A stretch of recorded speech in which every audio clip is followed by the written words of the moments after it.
welcome back to another episode with Mystic and Scales Fae Tales podcast. Hello. On season 3. 3. How crazy is that? Woo! So proud of us. My name is Jen. And I'm Lee.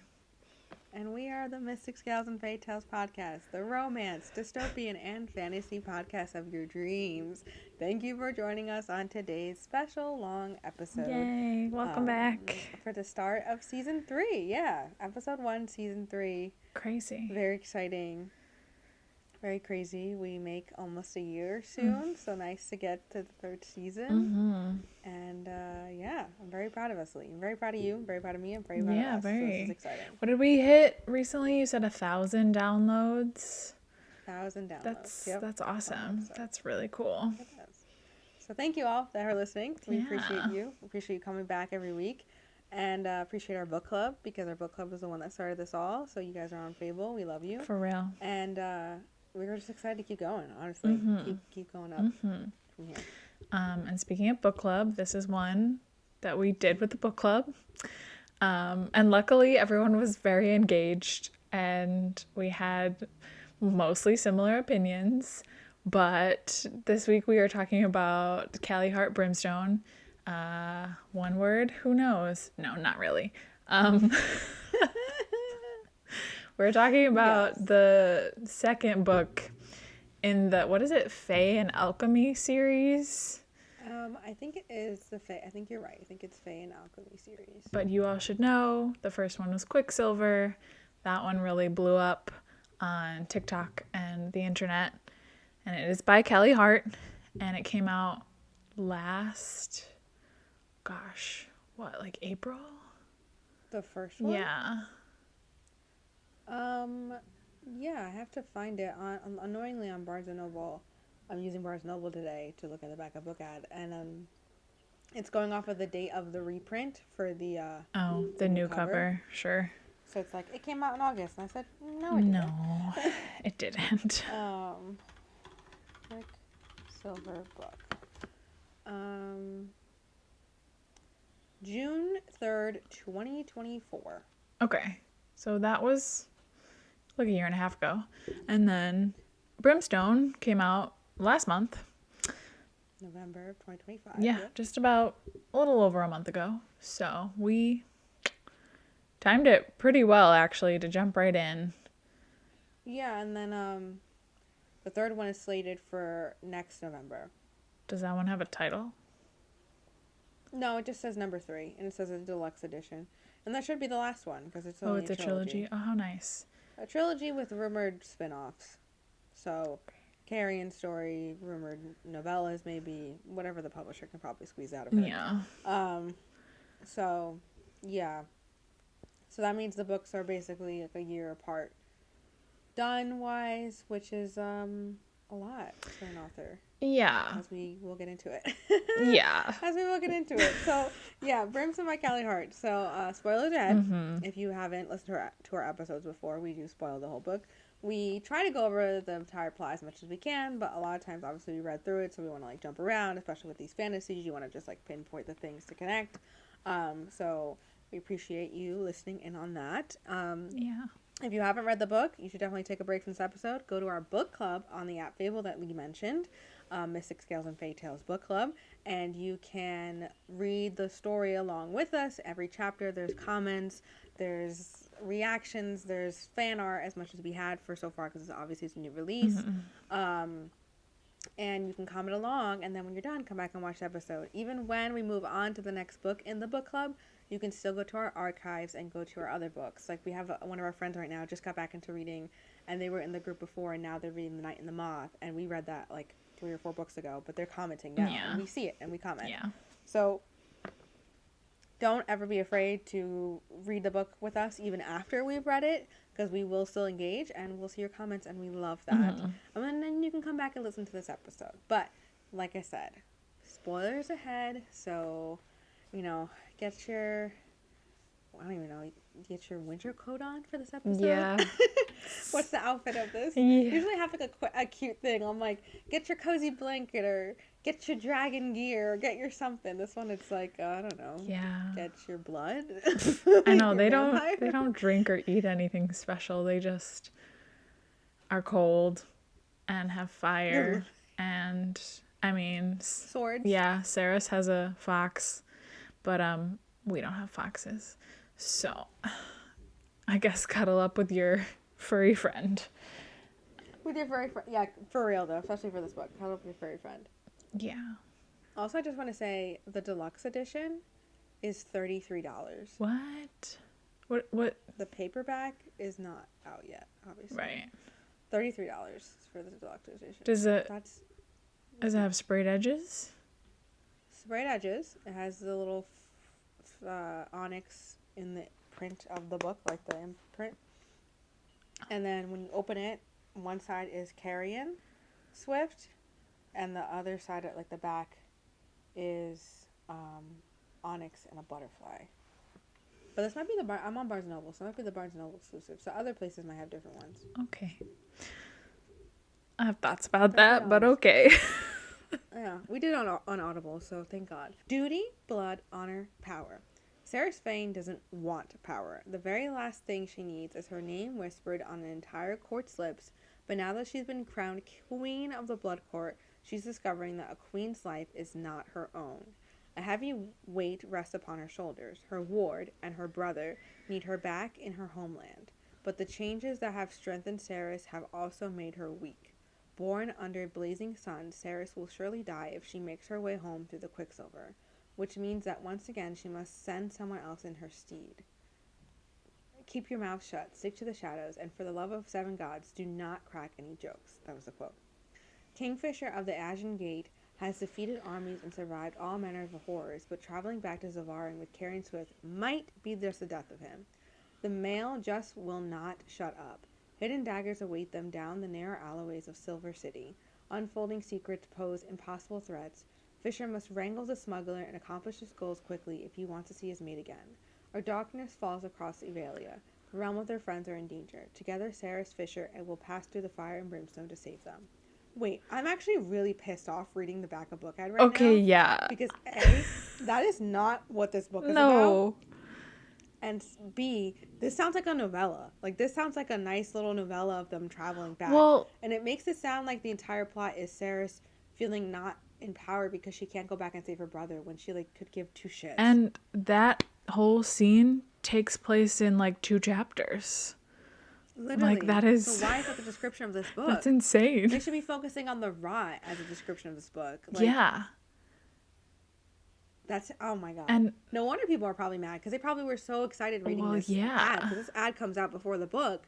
So they're probably so excited reading this, thinking what they're going to get from the book, and then they didn't. That's like a whole, that's a journey. And like Fisher and Carrion having their own side, no. Like they do that, but it's so quick. And, oh my gosh, okay. So interesting. Oh my God. That's so annoying. Okay, great. Love that. Love that for us. Okay. Wow. So yeah, let's start off with how we rated it, should we? Okay. I'm going to go ahead and just say I had a higher rating when I started, but then as I reflected and also read other people being just as confused, I think I gave that rating just to be nice. So I went from a 2.5 to just 2. I gave this book 2 stars. Yeah. And that's being generous. I think I could have done 1 or 1.5. Yeah. I mean, I really liked that video you sent the other day. Like that girl said everything so eloquently and just like, and her rating was 1 star, but like it was very much like validated. I think. Yeah, I'll have to put that video in the description of this video. Yeah, or like on for YouTube. I think I gave it 3, and I like don't know why. I think that was just being nice. I don't know why you did either. I think that was nice. The video for everyone listening, just if you want to look it up, it's by Morgan Reeds, so MorganReads. She posted it for time of recording this about a week ago, and she goes over like why she does 1 star, and it's really really well done. So please listen. But back to you. I think you when you told me you gave it 3, I was like, Lee, did we read the same book? I think like honestly, I like there were a lot of things obviously that I had issues with that we talked about, like whatever, but I think I was just like, okay, I read it, like I'm done. And it was like one of those, you know, you have to pick a rating on Fable, and I was just like, sure. Because I don't think I wrote a review. I don't think you did either. Because sometimes I'll do that. I'll just be like, no, I'm done with this book, and that's that. Moving on. You're like, I don't want to think about this ever again. No, like I don't need to. I mean, obviously, like we think about it because we talk about it, but I was like, I don't need to sit here and write something. But yeah, it doesn't deserve a 3. That's for sure. No, you should probably lower that. You should probably go back and edit that when we're done with this. Yeah, I'll think a little harder. Because remember, Fable saves your ratings and like gives you your stats and stuff. So that's true. I can't wait to officially. I keep waiting to share my like Fable Wrapped. Me too. Because I want to wait till I'm done. Yeah, like we need to be on the last day of the year for that. So nothing will change, but I still want to wait. Yeah. So I don't. Where do you want to begin? Okay, well, let me see if I can do a quick, fast like plot summary. True. I don't think that we'll go through this book like true recap beat by beat, because me and you.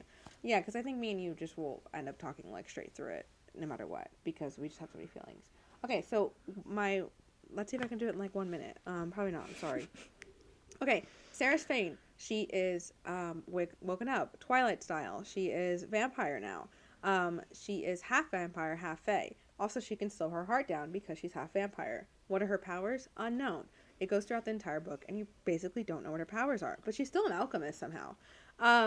So she is ruler of the vampire court because she killed Malcolm in the last book. Yeah. So that immediately makes her the ruler of the court.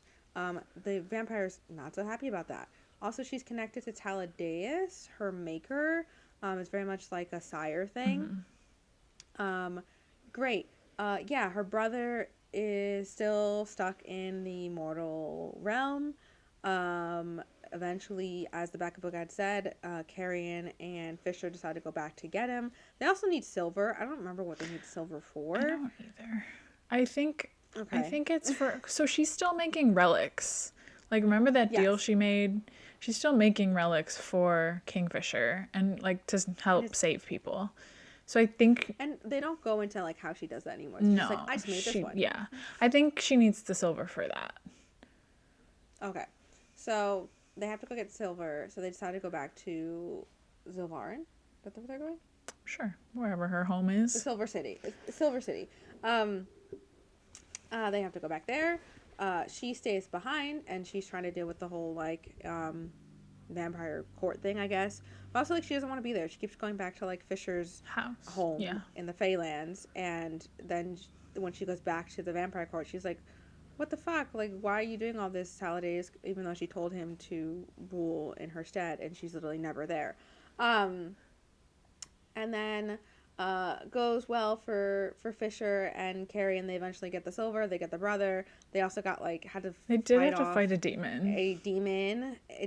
Yeah, that was very much a scorpion demon. It was gross. Where they also got bit, and they had like poisonous drug reactions, and Fisher saw his mother dead, like his dead mother haunting him, and then he also saw Lorv's dead sister haunting him. And Carrie and him bond. They have the best chemistry in the entire book, but they don't kiss. And eventually, Fisher gets back to them because it's very quick. But also at the same time, there's a rot. Oh, go what ahead. happens in the middle of it? The dreamscape. Oh, yeah, we find out that Saris and Fisher literally never want to leave each other alone at any time.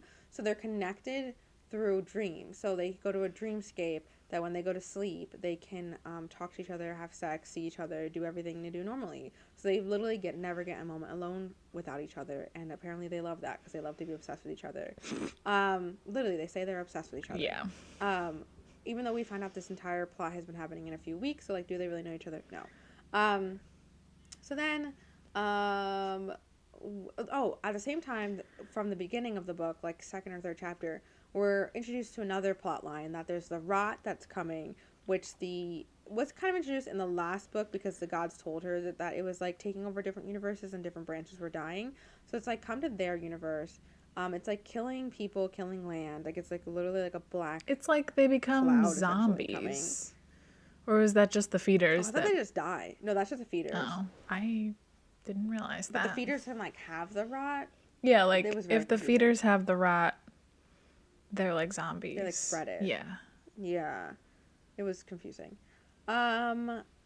Eventually Saris is doing nothing this entire book. They meet Kingfisher's long lost friend that they thought we're never going to hear from again because he became a vampire because he sacrificed his life for Fisher. And then they convince him like, you're good, bro. You don't eat people. Like you're fine. Like come work with us. She has her badass girl moment in the court with the vampires and shows them like I'm queen. And then Talladez goes behind her back and actually commits genocide with all of the vampire court and kills basically all of them off. They get him back, though, to the Feylands. Ends up the witches were the ones behind it, too, working with Talladez. Which is one witch. We know one witch. One witch. And everyone was like, oh, what? Betrayed by her because they thought that she was working with them the whole time. And she's like, I saw an opportunity to take down the vampires, and I went for it. So TBD on the vampires. But they're back at Fisher's court, and they're like, oh my gosh, the rat is coming. We gotta go. So they all like dip. And his sister. When they're, oh my god, Everline's still out. But then she gets like possessed. She does get possessed by his mom. His mom. His mom held her spirit and held her soul to this plane, and she like went through pain to do that, I guess, so that way she could talk to Saris because she crafted a book for Saris because the mom was a seer, so she's able to see to the future. So she knew everything that was going to happen. She gave this book to Saris so that she could read it each time something happened, so she can have advice going forward for the future, which is cheating in my opinion. And then. Yeah, then they abandon Fisher's home, but as they're going through the Shadow Gate, Fisher somehow gets pulled. So she's like, "Where's Fisher?" Come to find out, she like does her dreamscape thing and like comes to find out that he got captured by Belicon because she was working with what's the serial's version in this one? What's the name? Hijack. Oh, yeah. Hijack or High. Oh my gosh. You asked how it was spelled. So there's a character in this book, basically, we keep compared to the serial in Akatar, that is like a weird creature that can like has powers and can predict things, I guess. Yeah, not even see predict things. Like just see things or help them, whatever. So they give Saris a rune on her body. Also, like this whole book, she's been getting tattoos every time they have sex. Her and Fisher, and she also has like been having these runes on her body she needs to close because the magic is too powerful, but her magic makes no sense. And with the help of this creature, she's able to find Fisher, and Belicon was like trying to like kill him. She somehow works it out that doesn't happen. They try to kill Belicon and try to take his head off. It doesn't work. His head comes off, but he doesn't die. Right. They also figured out that like Madra created the Silver City and has been taking magic and soaking up the magic because of the way that she built it is a huge rune. She's taking all the magic from her citizens essentially and using that power. So she might be sending the Reapers through, which we don't know what that plot is or what her motive is. We'll find out, I guess, hopefully eventually. We'll see. They escape, Fisher and Saris. The fox almost dies. The fox doesn't die because Saris uses her rune that she could have used for a million other things for the fox. Mind you, I'm an animal lover. I love my foxes, but this was dumb writing. And then I don't remember how they even get here, but they go to the dragon realm, and Fisher's a god. Apparently. Didn't say anything. this entire time. His dad's a god, so he's like a half god. Didn't say anything. And Fisher's trying to get the dragons, even though he killed some, to help with the rot. Because they need brimstone. Oh, okay. Because, like, right, we learned that they need brimstone to kill the rot, the feeders, whatever. Rot. We learned that the fire sprites, like, their blood is brimstone. Oh, true. But there's, like, a finite amount. And so they, like, like, if someone gets hurt, like, Archer gets hurt, and they, like, the sprites themselves, like, agree, okay, we're gonna, like, sacrifice some, like, each, like, give him some of our brimstone so he can, like, live. So, like, they're not gonna kill all the fire sprites to get brimstone, even though they need it. But now they're going to the dragons to get brimstone. I felt like that was so far out there. Like, the book is called Brimstone, and she mentions it like 3 times. Like, that's it. And this dragon time is at the end, and it's so spaced out from the fire sprite thing. Her endings are terrible. No sense. They're so Literally confusing. terrible.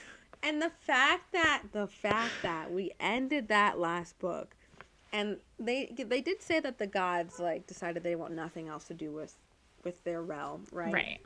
But, like, we didn't hear about this again. We didn't hear from a god again. Nope.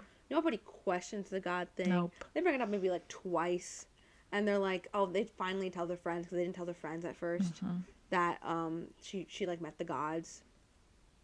And then, like, Fisher doesn't bat an eye, because he's like, I've dealt with the god so much, because, like, I find out his dad is a god. But, like, I'm telling you, like, next book, Sarah's is going to be like, oh my god, Fisher's a god. Like, she's not going to be mad at the fact that, like, he didn't tell her any of this. Right. Yeah, and I think one of the big things, like, even as you're, like, going through this recap, like, how many times were we like, oh, there's foreshadowing, oh, like, she's building this, and then nothing happened. And it was like, go ahead. No, I was gonna say, there was a really great member in our book club that I guess they were reading on their Kindle, and every time we had questions, they were, like, going back and, like, grabbing the information for us, but also, like, they had so many theories as they were reading, and, like, none of their theories came through, but their theories were so good that afterwards we were like, you should write book 3. Yeah. Like, you could probably connect this better than She did. the author. Yeah. Because, like, in a way, and I think you have a problem with this a lot, like, if the foreshadowing is very heavy-handed, you're like, ugh, okay, like, I get it, it's predictable. And we, like, saw that, but then nothing came of it. And that's, like, even worse writing. That's really frustrating. That's really bad writing.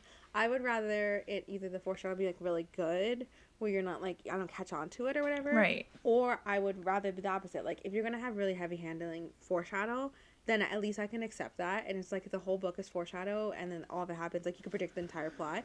Okay, then I know what I'm signing up for. Then I'm just here for a good time. Like, it's fine if I can predict the entire plot, whatever. Maybe I don't need a jaw-dropping moment. But if I know that already, then it's fine. Right. But this is worse. You're giving me this hope that I'm going to predict it and whatever, and then you're going to throw me the other way. I've seen a lot of people comment about this book that there's no trust in the reader. And I think that is so true. It's like the author does not trust that you're going to A, follow along, B, like, figure things out, or just, like, be able to fall into this world building and, like, actually be engulfed into it and feel like you're part of the world, because you don't with this. Yeah, that makes me think of one of the things Morgan said was, there's so many plots happening that it's so heavily told, not shown. Like the author, But you hate that. yeah, I mean, but she's so right, like, the author has to explain too much to be like, this is happening, oh, because, you know, this happened, and then, like, this was happening here, and this person was over here, and they feel this way. And I was like, what? Like, why am I doing this? But I really like that notion of like she doesn't trust the reader. Nope. That Nope. sucks. And it does suck. And then like you're just expecting so much, but it's not in a way that you're like, oh, this was a big book. I'm expecting a lot. Like the author's not gonna be able to pull it off. It's more of just like I'm just expecting like the story to make sense to Or me, to and for me move. to like, Yeah. go ahead or to To what? move along. Or to move along, yeah. And I was just getting so frustrated as I was reading this because I felt like I wasn't understanding because there was so much that made no sense. Nothing was connecting, and I don't like I don't need everything to be like everything doesn't need to connect right away. Obviously not. It's a book. It's a It's a story. You go on a series, journey. yeah. Yeah, but there's some things that do need to connect and do need to connect as you're reading it because otherwise you're going to get disinterested, you're going to get frustrated, and when the final moment of things make sense come to fruition, you're going to just be upset by it because you're like, not that I didn't figure it out, it's no that you just piece it together really bad. It's like you're like putting back together this puzzle and you're putting all the pieces in the wrong place. And then you're like, well, if you just flip it, look, it looks good. You got it right. And you're like, what? No, like, Yeah. No. like that's not how this works. No. And another thing I felt was like, I think the places she's created are very interesting. Like, I love seeing like the visual renditions online of the different like cities and courts and whatever. I think that's very cool. But I feel like we're never in those places like long enough to understand. And I know that you commented like, what is the court kingdom whatever Yes, situation? the Fae Kingdom. Are Yep. we in a country? Are we in a continent? Like, what is going on? So definitely agree with that. And then also just none of the characters develop. They're so flat. And I like you came to a good realization about Saris that I think we need to go into. Oh my gosh, yes, you're right. But I also just wanted to comment on that. Like, I feel like in that first book we got like that really beautiful town that he takes her to, Oh and yeah. they mention it quickly that he like goes there by himself, I think. But like we don't get to like go visit that again.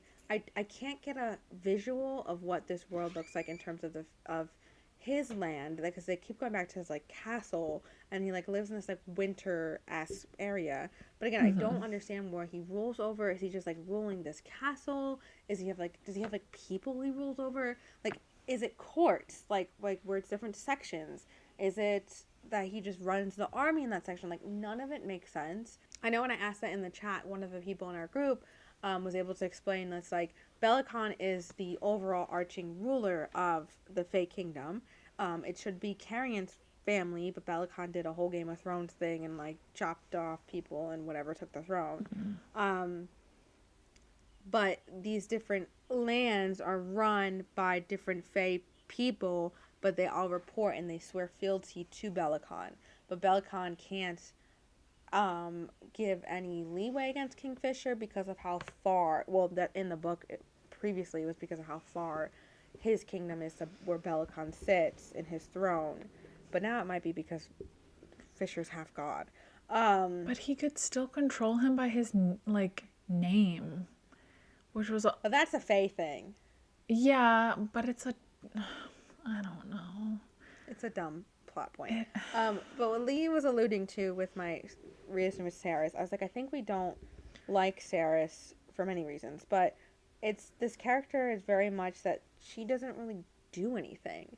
It's like she shows up to these places and things happen. And throughout the book, that was like constant, and it was just like, especially with the vampire thing, she shows up and things happen. The only thing she really like stood out in a sense was when she was like having court in the vampire court. They're assigning that new person, and she ends up choosing the friend. And she acts all like, I'm badass, whatever. But you even pointed out that you felt like that was even out of character for her. I just haven't really been able to connect with Sarah to be able to believe that she's has this power or this like this strength or like this motivation. Like I know they constantly talk about like she's like, I went through hell for Hayden and me to have water and whatever. Right. And when they have their blowout, like yes, it's kind of cruel the things that Hayden says, But I was even like, I kind of believe Hayden not knowing what was happening because me as the reader, I don't even feel like I know what happened. I didn't get enough time with her in that realm, to begin with. I didn't get enough time to understand what she went through, or even in flashbacks or her talking about it. A great example of someone who does this, though, is who does it right, is in the Powerless series with Lauren Roberts. She does it really well with, oh my God, what's her name? Peyton. In Powerless. Peyton. Yeah. Peyton, thank you. I'm thinking Hayden for this one. Peyton, where we don't get like a huge amount of time with her when she's living in the slums, but as she's going through her experience where she's away from the slums, you are still learning about her backstory and what she went through, and you're seeing her strength in that, and you're believing her as a character that she does have this strength, she does have this motivation, she does have these like skills. Where Sarah's, I don't believe her. I don't believe in her skill set. I don't believe in her strength. I don't believe in her like intelligence in that. And especially throughout this book, as she's like landing in these places and going from here to there, because she's just like, I'm here. The next day I'm here. The next day I'm here. Right. She's like going back and forth between these places, and she's not really doing much of anything at all. And then when she says she's doing something like making the relic, she's just like, I made a relic. I did this. You're like, I still don't understand what your powers are. Like, I really, really don't. I know that she doesn't understand her powers either because she's learning it because there's no alchemist. But I also feel like the author is not portraying to us what the powers she's facing right now are. Because I don't know what they are. I don't know what she can do and not do. And I also feel that way with Fisher. And I feel that way with the Fae. I get really confused with the way that this author's explaining the different magics people have, how like some of them are like it's what I've come to the conclusion is it sounds like some of them are like they have proficiencies in things that others don't, but they also have lesser magic they can pull on, but not much of that lesser magic. Just like how she alludes to Carrion probably having his proficiency in herbology, essentially, where they all thought originally might be fire, like things like that. So all that to say, it makes me upset when you get to like these very high points of action and I'm just supposed to believe that Sarah's can do a lot of things that she ends up doing, because I don't. And then you point that out a lot with the training sessions too. Right, because she has like one training session with Lawrence, and then the next, I don't know, 10 pages, she has a massive fight, and she literally writes that, oh, she was a natural. And I was like, how can she be a natural? She just picked up these swords. And, like, she even complained to Fisher that she couldn't hold her sword. It was too heavy. So she had to... This was cool. She got to make it into 2. Yeah. But... And I'm also just thinking about... So when she was, like, in her homeland, she had... I think his name is Elroy. The guy who had the forge. And yeah, who ends up knew everything the entire time. Right. So like we learned that, I mean, he knew, and he like had obviously her back and was like, I don't know, curating things for her back then. And then now, like you say, like you're describing how she like chooses the friend Foley to like be the new, but like she didn't choose that. She was told to do that by Fisher's mom. So like again, she didn't do anything. She's just a little pawn moving about the board.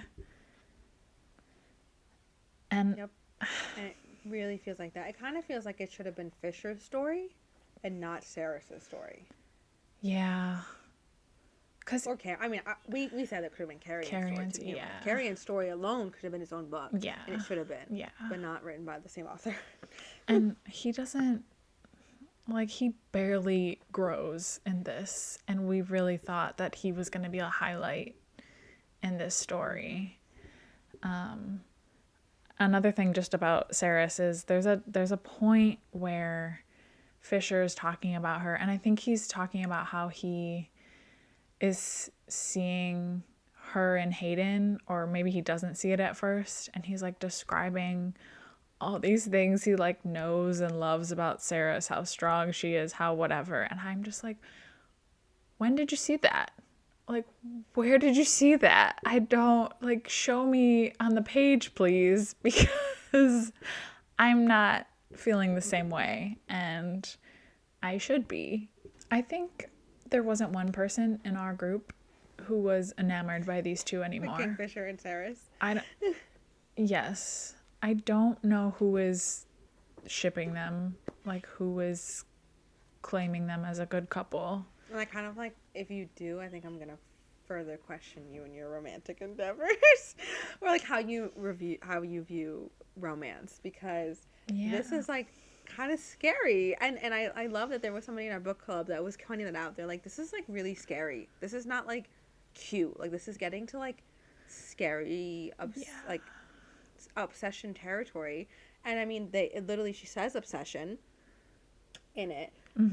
It's constantly, I mean, they already made the joke on TikTok, mate, mate, mate, mate, mate, mate. Like every other sentence is like, my mate, my mate, my mate. And the reason that I'm like, this would be great if she doesn't end up with this person. Like if this was like a book one where it's like the lover you thought was going to come but then didn't come, like if it was like a Tamlin or something like that, even though it would feel like a ripoff. But the way that she set this up actually felt like that, because it's like you can see all the red flags, you know, like you're like, oh, I was there in the beginning, you're kind of like feeling with Sarah. She's like, yeah, I'm here for it, but then you're like, as we peel back each layer, we're getting red flag after red flag after red flag, and we're not loving that, and then it'll come to fruition later, which would be great if you had another character that was the like opposite side, that was like showing like, oh, maybe this person she should be with instead. But that's not the case in this. In this, we just get a really possessive partner who doesn't want to leave. They both don't want to leave each other alone for a minute. And that's why I mentioned the dream thing of them literally never escaping each other. Because imagine that. Imagine that the person you love, yes, you want to spend all your time with them, but you literally never get a second alone. Because they're connected by mind. They can talk to each other through their minds. They're literally wanting to be up each other's ass all the time. And if they're not together, when they go to sleep at night, they see each other, so they're together. So it's like you never get a second alone to be yourself on top of that, which is already concerning. And then they kind of don't really know each other. And I think what it is that, you know, Sarah does talk about how she's never had someone there for her and feeling this love and understanding from someone. Yeah, it's the first person who, like, you fell for, and that's great, but that's where that could be a red flag in that, because you could be looking past things that are right in front of you because you feel so understood in that moment, because you haven't had that previously. And so that's just really scary. And why isn't she more guarded? Like, if her background was so, like, I'm just, like, scrapping for everything, like, I gotta do things for myself, you know, I feel like that person would not let someone in. And I mean, like, they obviously didn't get along at first because it was an enemies to lovers, and like really hated each other. And so, like, I get, like, they were building tension and that could have like cracked and like they have their moment together. That makes sense. But she's still not going to be like madly in love with him. But she is. And they say, like, oh, they're not going to get married because he doesn't know his real name. Which, when you say it, sounds ridiculous. It does. And that's also where my girlfriend started listening randomly when I was playing it. And she was like, what is happening? And I was just like, I don't know how to explain this to you. Yeah, and I think this is what the problem is, or the struggle is, of making the love story complete in the first book. Which is 100% doable. I actually think it's intriguing when you do stuff like that, when you make the love story complete in the first book, because then throughout it you can show the relationship. And I actually think, like, you know, Fourth Wing for what it is, like the things we don't like or do like about it, Rebecca's doing a really good job at sustaining the relationship, or the love relationship, where they're still in love with each other, but you're putting them through trials and tribulations to test that, and to test them through it, and to test how much they know each other. And I think that's so intriguing. And I remember when you talked about that series you read, that really, really long one on Kindle that you read, and that was the one that you mentioned, where they were like established and married, and you were seeing that go through at the book. So that's intriguing. You can definitely do it, and it is cool, because, you know, sometimes we get these series where they get together like towards the end, and you're like, oh, I wish I could see it after, or see if they last. So that's why you get these. But this, I'm like, oh my god, I want you guys to break up like yesterday. I'm like, you guys are just like, the way you talk about each other, how you really don't speak to each other and communicate correctly. You also, they don't speak about what's going on. They just don't communicate in the most, like, basic sense of the word. And even like the first time they're together in that like dreamscape, it's only because like they've been apart for 2 days and they're fiending for each other. When there's actual like things happening that Saris needs to like tell him like about the rot and stuff like that, and she doesn't. I'm like, girl, you need to sit down and talk to the man. Yep. And like put feelings aside. Bad things are happening. yes, 100%. And I've seen a lot of reviews too, people saying that, where they were like, yes, this author might be known for like people like the smut that's in it, but they were even going past the smut because they were annoyed Literally. trying to understand what the plot was. It's like literally you're reading and you're like, bro, why are you having sex right now? Like, this is not important. And I don't feel like it's important as the reader. It doesn't feel like organic in that. And that's really, really frustrating. Because it ruins the brand of romantasy. Then it falls into those like people roll their eyes at what we're critiquing, making fun of. You know, like it's not done well then, and you're kind of like ruining what the genre is, that aspect with that stuff. Yeah, there were a lot of scenes where I was just like, I don't want. I'm just gonna skip. Like I skipped some of her training. I was like, I don't need to listen to this. When they decided to have a ball, like eventually the ball did lead to something. The only good plot but she in this book. Right. They were like, we're gonna have a ball, and I was like, why are we like segueing this story right now? She has to go put on a dress. I think Fisher describes the dress, and I was like, I don't fucking care what you think the dress looks like. I'm sure it's beautiful, but that's not what I'm reading this for. Yeah, that really bothered me too. She was this whole like, oh, that's such a great point you brought that up. The whole dress thing was really infuriating, because we knew that in book 1 that she is that trope of a character who is like, I can't wear a dress. I'm a girl. I'm a fighting girl, and dresses don't mean anything, which is like bullshit. Like, yeah, we don't have to follow. You don't have to wear dresses because you're a girl, but if you feel powerful in a dress, fuck yeah, wear a dress. Whether you're a girl, boy, whoever you are, a dress can be fucking powerful, just like pants and a tunic can be. Just saying. We've seen that in multiple other books with other characters. So A, that point aside. B, when she has to go up with the wardrobe person, and she has the audacity to say to them, can't you just guess it?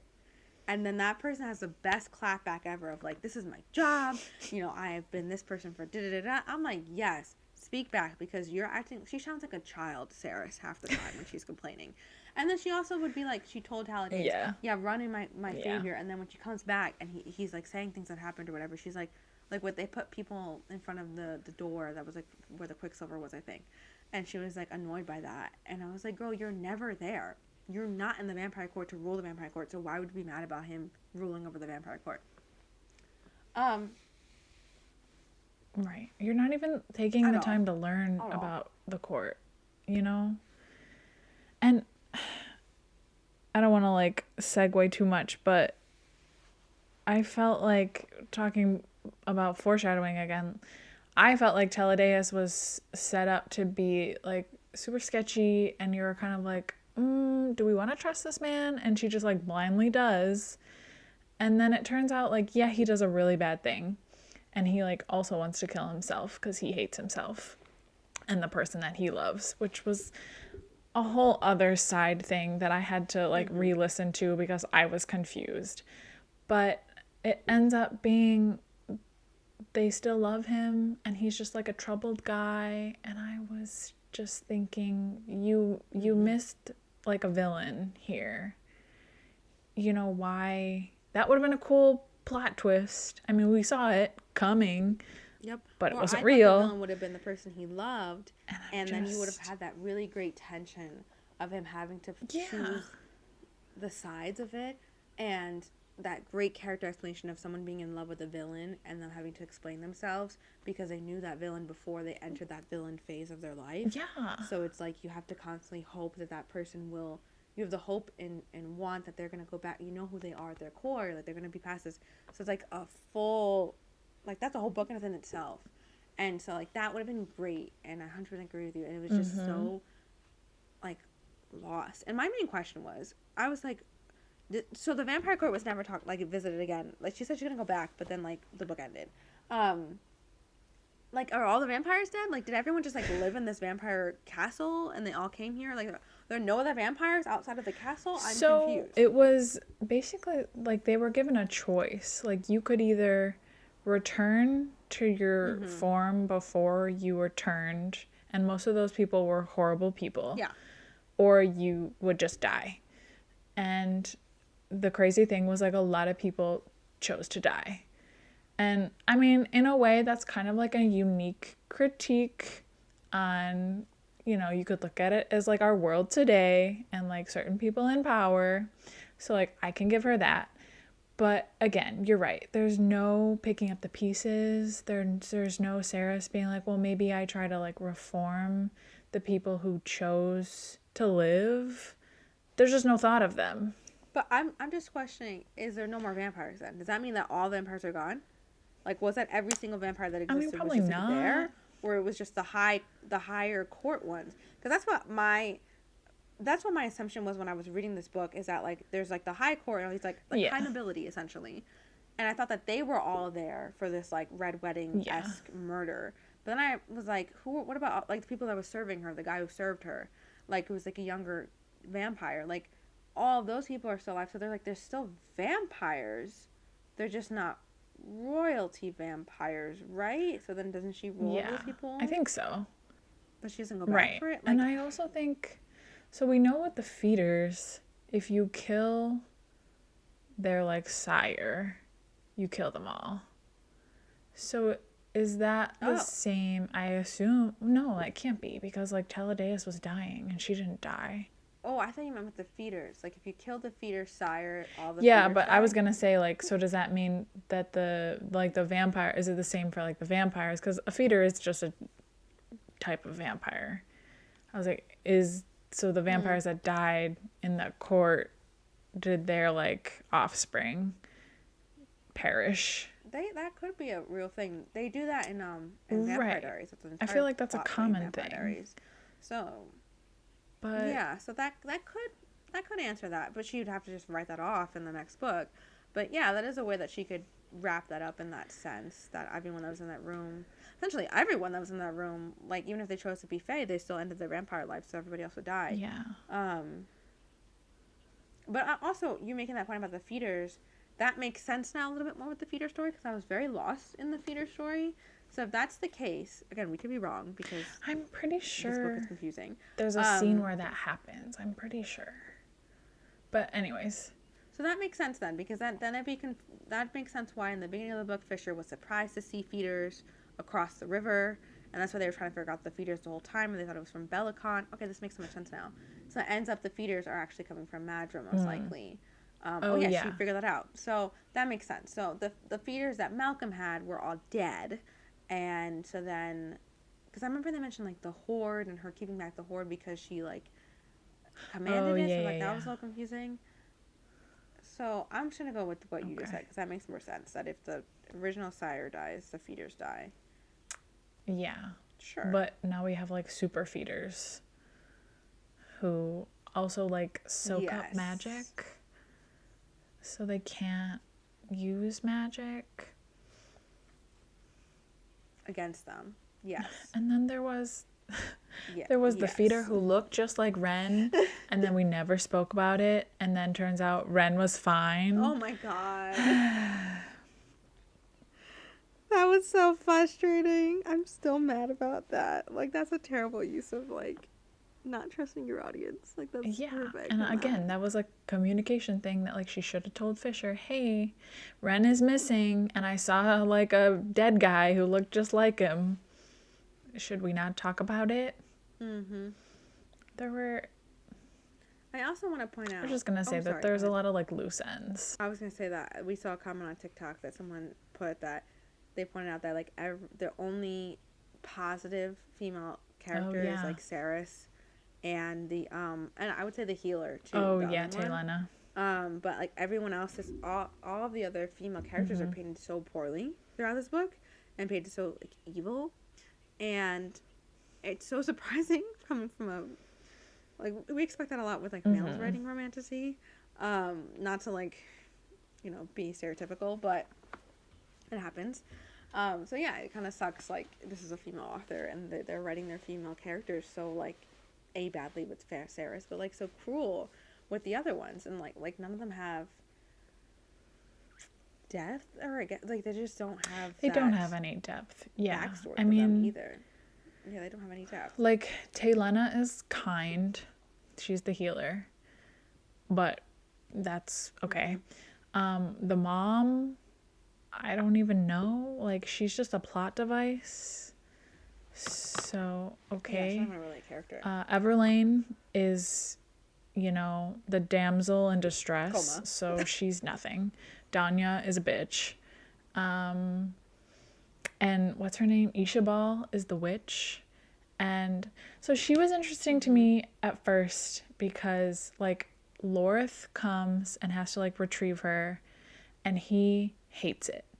Like, and this is a side story that has depth. So I was like, oh, like, what's going on with these two? Like, is it just going to be a romantic thing? Or, like, what don't we know? And then, like, of course, nothing happens with those two, or, like, really anything. All we learn is that Ishabal was helping Taladeus because she's a witch, and they threatened to send her back to her witches. Yeah, I also don't know why they didn't her. Like I get that they didn't feel like they weren't in on it, and also like because they didn't tell, like she didn't tell them everything. But also like with Tal, like she didn't say like he needed to die for the spell to work, and then he doesn't die. Then like I guess they all almost die because like fire or whatever. But I just was like, you don't need to be this mad at her. Like, come on. Is like, she the one? Sarah's like really wants to be like the vampires can be redeemed. Girl, you're never there. How do you know that? The only vampire you actually know is Taladeus. Is Ishabal the one that they're like holding hostage or something, and then Sarah's like barges in and she's like, "Oh, we take prisoners now" or something? Yes, because they wanted to torture. Because Lorith uses magic against her, and Lorith like never uses his magic because it's like against his like code from where he's from. Because we got all this random backstory we don't need.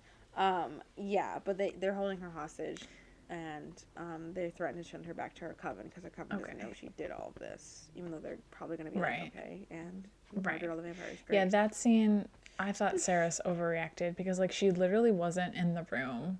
And I felt like Lorith was reacting emotionally, and like I don't think he was actually going to hurt her. I think he was just like lashing out. And then Sarah's comes in and she's like, "What are you doing? Oh my God." And I was like, "Bitch, what are you doing? Like, just stop and assess the situation. Talk to them." I like that we have so many concrete examples of why this book really got us. And we're not just like, tra-la-la, it sucks. Okay. Literally. And then let's talk about the fox real quick before we wrap it up. I've seen other people agree with me on this, that we feel the ruin was used stupidly by Saris. I was hoping, not that I wanted the fox to die. Foxes are my favorite animal. I was hoping, I told Lee this, that they would do some kind of, again, because we don't really like understand her magic. We don't understand her magic. We don't understand Fisher's magic fully. The cat, this shadow cat, was talked about so much throughout the book, right? I was hoping that was what would happen here, is that she would like use her powers or his powers or whatever. Callie can throw in whatever line she wanted to about the world that makes no sense, and kind of make the fox Onyx into this like shadow fox. So yes, it's dead, but it's not dead. It's like in between. And then the fox is, I think, attached to not the fox, the cat. I don't think it's attached to the library because it's left the library. But like, if it had to be attached, something would be attached to her. So in a way, this fox will also never die because it's like the shadow fox. So you never have to worry about this again. So you using this like ruin to bring it back to life. I'm like, okay, well, what about next book or in the future? The fox eventually will die. Yeah. And it's an animal. That is life. So if you really want this animal to stay connected to this character, yeah, there was, because again, and like this already pissed me off. The prologue is about the fox. Oh, true. Fisher's with the fox, has to save the fox. And like we did the audiobook. So like every chapter, is minutes. The prologue was 40 minutes long. That is too long. And the whole thing was That's not a about the prologue. frickin' fox. I was annoyed. Like, from the jump, I was annoyed. And then to have not like the same scene, but like another scene where the fox is in trouble, I was just like, what are you doing? Like, what is the significance? Because then you're just throwing it away by having her like and it was just so like reckless for her to heal him and for Fisher to let her. I was just like, how many times did he talk about, the magic has been used up, or like I don't have enough, and he just like lets her use it. Like, again, same, I'm an animal lover, like I wish I had a warning that something was going to happen to this fox, because I had no inclination that would have happened. But I was really like, this is dumb. And to be like, in the last 20% of the book, to have this be like a quote major plot point, no, this is not worth my time. And there was someone in our book club that kept pointing out that they thought the fox was not just a fox. And this was a great moment where that could have been revealed. And I was waiting for that, where it was like revealed that it's like a person or someone's soul or the mom or I don't know, something. Because like the connection between Sarah and this fox, and the fox always like the fox literally goes through mountain ranges, like Fisher said, like that are like impossible to trek just to get to Saris. So I'm like, okay, this fox is not just a fox. Like, there's no way it's just a fox. And she might like throw that in the next book because she wants to, but then that's even more frustrating in that. And it's just like, why are you waiting? Also, like, no one's died on top of that. Like, again, this like, no one's died, and I'm just like, okay, so like, what is really happening that's really like that terrible for us? And not that I want the fox to die. Again, I don't want the fox to die. Yeah, I feel like there's a lot that maybe like she just built up in this book that she thinks or is going to resolve in the third one, but it's just not done. Like, the pacing of that isn't well done, because the concepts are really there, and the concepts are there, but they're just not executed well, and they're different books. Each one's a different book. My gosh, yes. And the last chunk of the book is a different book. It happened in the first one, it happened in this one. I don't know why I was surprised. Yeah, you're 100% right. The last part of this book is totally different book, and totally unnecessary, and totally frustrating. And I feel like we have like the fact that Madra is like barely mentioned throughout this. I'm like, that was a huge plot point of one, wasn't it? Like, why is that not being solved? The Bellicon thing, frustrating. And like, we have all that. We have the Bellicon, we have Madra, we have the Rot, we have the Vampire Court. Maybe we have so much going on. Everly not waking up, and then we have now this dragon plot trying to get Brimstone, but is that enough Brimstone to save every universe? Like, that was also mentioned in the first book. I thought we were about to be time traveling in this, or not time traveling, realm jumping in this book because of the first book's mention of it. Like, is she trying to... That's true. And even that back a book ad, you said they go back. It's just so frustrating. But I really don't know how this author will wrap this up in one book, and they probably won't, honestly. And we're gonna read it because we've read it here, and we're gonna keep going. But this is just an example that is a series that was really, really hyped up and has not lived up to the hype. And we even reviewed Quicksilver. We didn't love it either. We were like, it's okay. No. So would you say this one's worse? Yeah, I mean, yeah.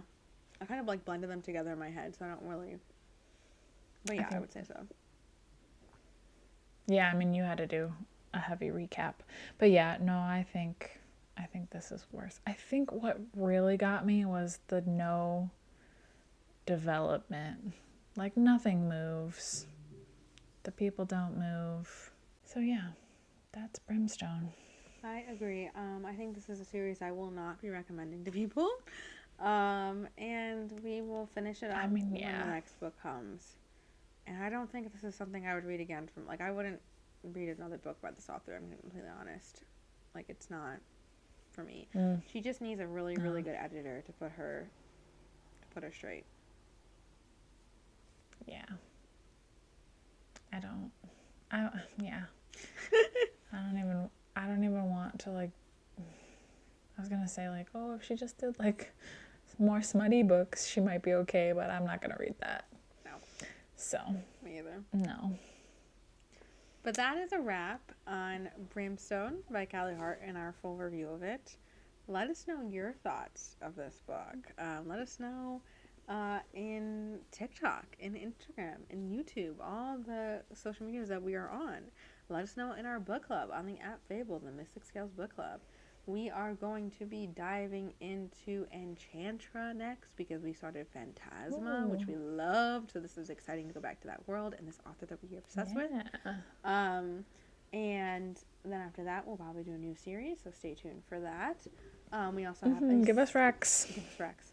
We also have a side quest book club on the app Fable, literally called Side Quest, Mystic Scales Side Quest. We're doing some holiday reads right now, but then we'll also do some fun other like duologies or just one-off books. Yeah, so find us on Fable, find us on YouTube, on Instagram, and TikTok. Anything else to wrap us up, Lee? No, I was gonna say, try to change our mind. Like, give us some comments on why you enjoyed this book. But I'm gonna be truthful and say you would have to work pretty hard to change my mind. So I'm happy to hear what you have to say, but I'm gonna get off this and go lower my rating on Fable. I think I'm waiting for the better fan fiction to be written. I want someone to take the concept and write a better book. As like maybe fan that's fiction. you. No, I don't have time. That's why I don't want to. Also, I don't like these characters. But somebody else. But you can make them better. True.